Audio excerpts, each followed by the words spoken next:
Friends, bienvenue. Je vous salue, hein. Ashanti, je ne sais pas comment on dit ça. Mbote, and in all African languages. On va aller vers l'africanité. Donc, c'est important de trouver une langue pour toute l'Afrique. Je sais que d'ici peu, ça sera une vérité, les amis. Niger, Niger, Niger. J'applaudis encore. Ils n'avaient pas compris.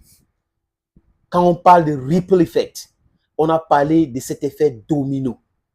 The ripple effect is if something happens here, it can happen here and then the chain continues. C'est cet effet domino qui a commencé en Afrique. Quand le Mali a commencé à comprendre qu'il pouvait dire non à l'Occident et que les Maliens étaient derrière eux, ils ont dit non. Et le Balkan a été balkanisé jusqu'à chasser du Mali. Et ces mêmes troupes françaises qui étaient logées au Burkina Faso ont été balkanisées davantage et chassées du Burkina Faso. À un moment donné, ils ont pensé qu'ils vont trouver refuge au Niger. Ils sont arrivés au Niger, d'accord, avec un vassal comme président, le chef vassal qui est Mahamadou Youssoufou. Et après, les Nigériens ont compris que la souffrance ne fait qu'empirer. Et leur situation devenait de plus en plus catastrophique. Et ils ont pris les taureaux par les cornes. Ils ont décidé de libérer les pays. Ils ont poussé le général Tiani et ses amis à enlever de façon paisible cette nuisible personne ou personnage qu'on appelle Mahamadou Bazoum, qui condamnait les Touaregs et la rébellion Touareg en disant que ces gars-là ne parlent pas au nom de Touareg, que c'est quelques groupuscules de bandits, des corrompus qui ont été dans le gouvernement et qui ont fui pour aller faire le complot avec la France et l'Algérie pour déstabiliser cette zone. Et bam, après, qu'est-ce qui s'est passé, les amis? Il devient président, le langage change. Il apprécie plutôt les territoriaux et il insulte pratiquement l'armée du Niger en pensant qu'il pouvait continuer comme ça. Que non. Et la France, un ami, Macron, un ami de Bazoum a pensé que, oui, la France, Conseil de sécurité de la France, manipulation de la CEDEAO, intervention militaire au Niger, ça n'a pas prospéré.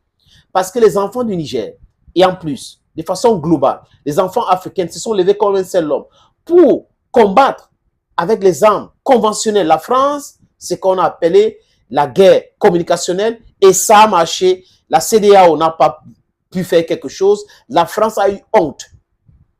Et là, la France, dernier cadre.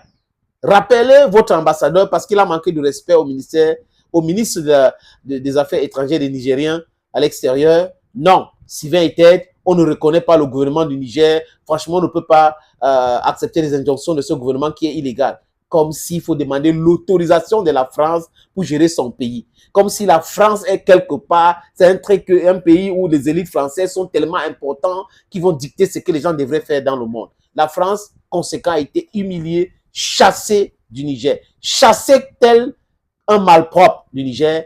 Et la France donc a envoyé certains matériels au Tchad en disant que ça va passer par le port de Douala pour aller en France. Que non, ces armes-là sont restées dans les bases militaires françaises.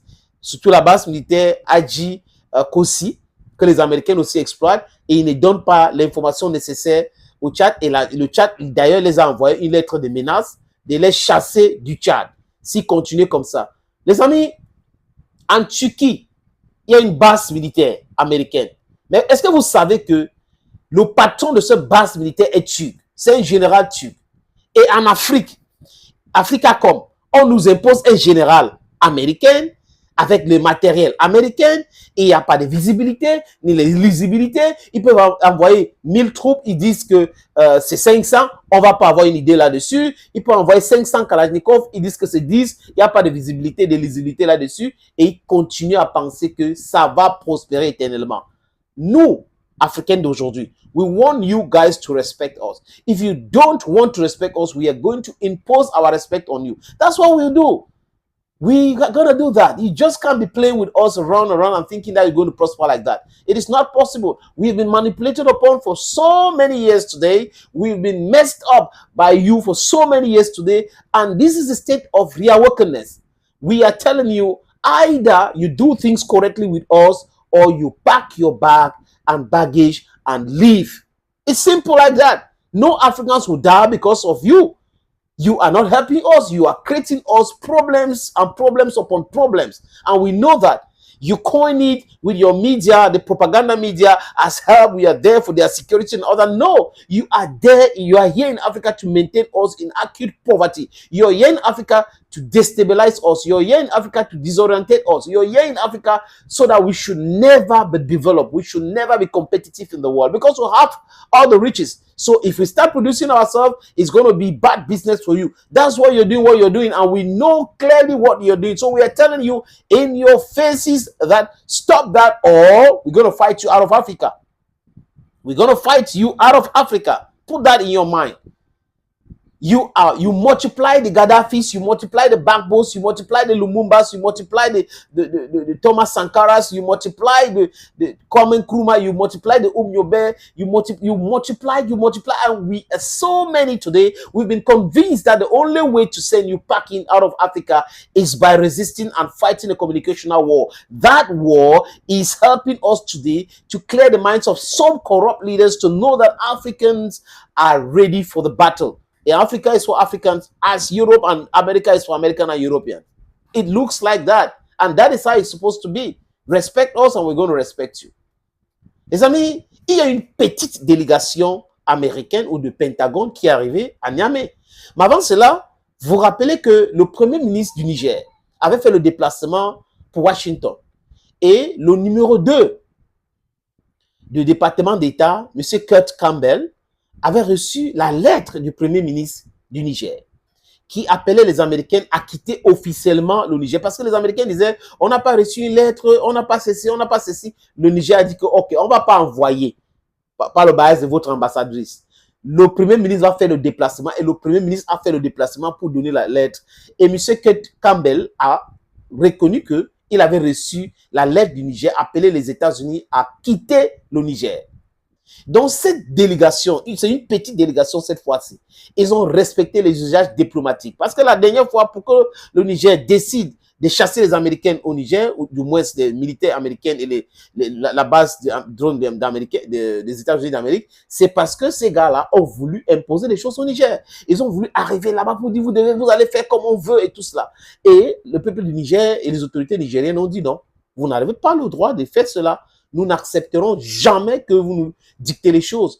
Ce n'est pas à vous de nous dire si on va traiter avec la Chine ou on va traiter avec la Russie. Ça ne va jamais marcher comme ça. Votre influence néfaste va s'arrêter ici chez nous. Et ils sont allés à la télé, ils ont déclaré cela. Après, le Premier ministre a fait le déplacement. Donc, cette petite délégation américaine qui arrive à Niamey, les amis, pour rencontrer les autorités militaires du Niger, c'est pour travailler sur un calendrier de retraite de troupes américaines au Niger.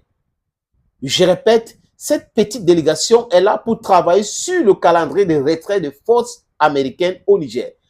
Officiellement, il y a 1000 près de l'aéroport de Niamey.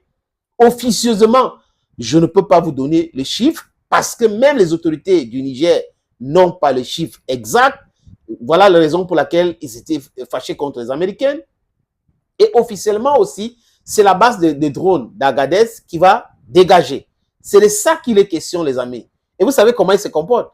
Je sais qu'ils vont détruire d'autres matériels qu'ils ne peuvent pas transférer. Ce n'est pas un problème. Mais l'armée du Niger doit contrôler les frontières, contrôler cette base pour que le matériel militaire ne finisse pas entre les mains des terreaux. Nous savons comment ça se passe. Ils vont prétendre qu'on est en train de détruire et pendant ce temps, les terreaux vont entrer en position de ce matériel-là. C'est fini cet état des choses-là, les amis. L'Afrique aujourd'hui est debout.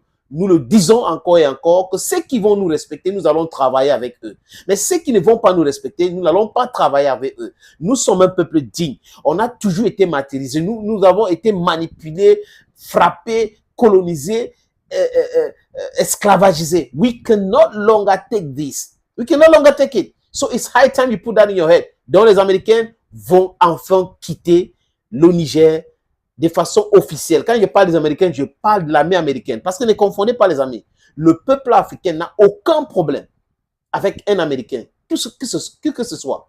Aucun Américain, ni avec un Européen, un Français, un Allemand, un Belge, peu importe. On n'a aucun problème avec ces gens. Le problème que nous avions, c'est avec l'élite corrompue de ce pays-là qui veulent toujours nous maintenir dans le sous-développement. Ça peut être que les Européens profitent de l'exploitation de l'Afrique. Là, c'est indéniable. Mais seulement, les gens qui impulsent cette politique, c'est notre dada. On est en train de le combattre. On va les déstabiliser, on va les faire savoir qu'il faut nous respecter, il faut qu'on entre en compétition économique, c'est tout. Le reste, c'est pas important. On n'est pas dupes.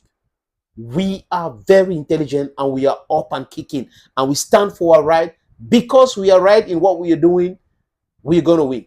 Thank you, friends. À très bientôt. Man, Moses, you're gonna have to pay us for this trip, man. I'm already paying you. He's getting a lot of content for his channel. He's getting a lot of followers. I didn't sign a video release. For real, Moses. Moses, we're getting paid, right?